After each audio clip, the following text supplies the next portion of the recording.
రైతు సోదరులకు నమస్కారం. ఎవరైతే మన ఛానల్ని ఇంతవరకు సబ్స్క్రైబ్ చేయలేదో దయచేసి మన ఛానల్ని సబ్స్క్రైబ్ చేయండి. నా వీడియో షేర్ చేయండి. ఒక లైక్ అయితే చేయండి.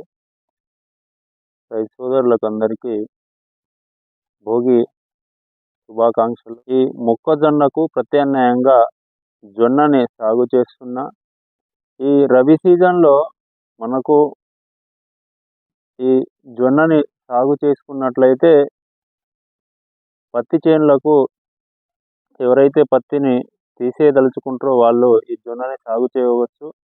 ఈ మొక్కజొన్నకు జొన్నకు మధ్య ప్రధాన తేడా ఏంటంటే మనకు ఈ నీటి తడులు అనేటివి మనకు తక్కువలో 1-2 నీటిపారుదల తడులు ఉన్నా కానీ జొన్న అనేది మనకు పండడానికి రబీలో ఆస్కారం ఉంటుంది. దీనితో పాటుగా ఖర్చు కూడా మనకు మొక్కజొన్నతో పోల్చుకున్నట్లయితే జొన్న ఖర్చు కూడా తక్కువగా ఉంటుంది.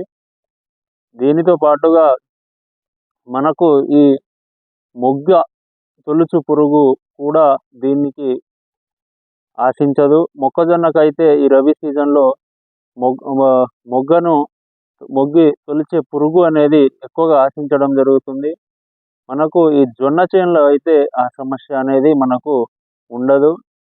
ఈ మొగ్గు తొలుచు పురుగు అనేది ఈ మనకు జొన్నలో వచ్చేసి ఆశించదు. కాబట్టి మనకు దీనికి పురుగు మందులు పిచికారి అనే బెడద కూడా మనకు ఈ జొన్న చేనులో ఉండదు. ఉన్న 1-2 మనం మొదట్లో స్ప్రే చేసుకున్నట్లయితే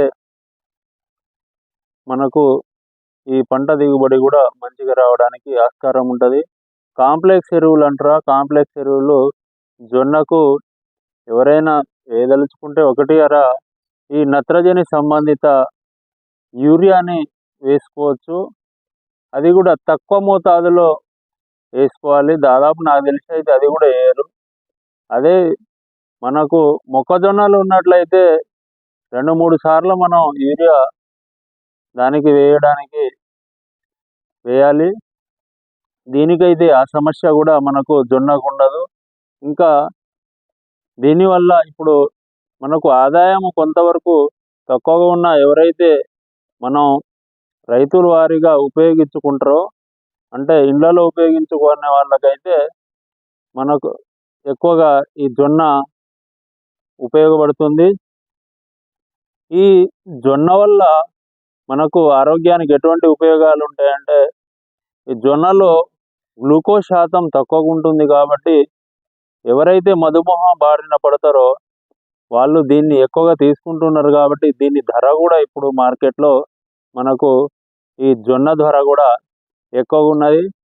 ఇంకా దీనికి మనకు హార్వెస్టింగ్ అంటే పంట వచ్చిన తర్వాత కూడా హార్వెస్టర్ల ద్వారా మనం దీన్ని కోసుకోవచ్చు. కాబట్టి ఇంత వ్యయ ప్రయాసాలు మనకు జొన్నకు తగ్గుతుంది. ఇప్పుడు మొక్కజొన్నకు కూడా వ్యయ ప్రయాస అంటే హార్వెస్టింగ్ ఉన్నది. కాకపోతే దీనితో పోల్చుకుంటే దానికి కొంతవరకు ఎక్కువ ఖర్చు రావడానికి ఆస్కారం ఉంటుంది. జొన్నలో మనం తక్కువ ఖర్చుతో దీనిని పండించుకోవచ్చు. ఎవరికైతే నీటిపారుదల తక్కువగా ఉన్నా కానీ ఈ జొన్న పంటని మనం పండించుకోవచ్చు. ఇప్పుడు మనం ఇది జనవరి చివరి వరకు వేసుకుంటే ఇది మే మొదటి వారము లేదా ఏప్రిల్ చివరి వరకు మనకు ఈ పంట అనేది రావడానికి ఆస్కారం ఉంటుంది. ఎవరైతే మన ఛానల్ని ఇంతవరకు సబ్స్క్రైబ్ చేయలేదో దయచేసి మన ఛానల్ని సబ్స్క్రైబ్ చేయండి. నా వీడియో షేర్ చేయండి. ఒక లైక్ అయితే చేయండి. Thank you.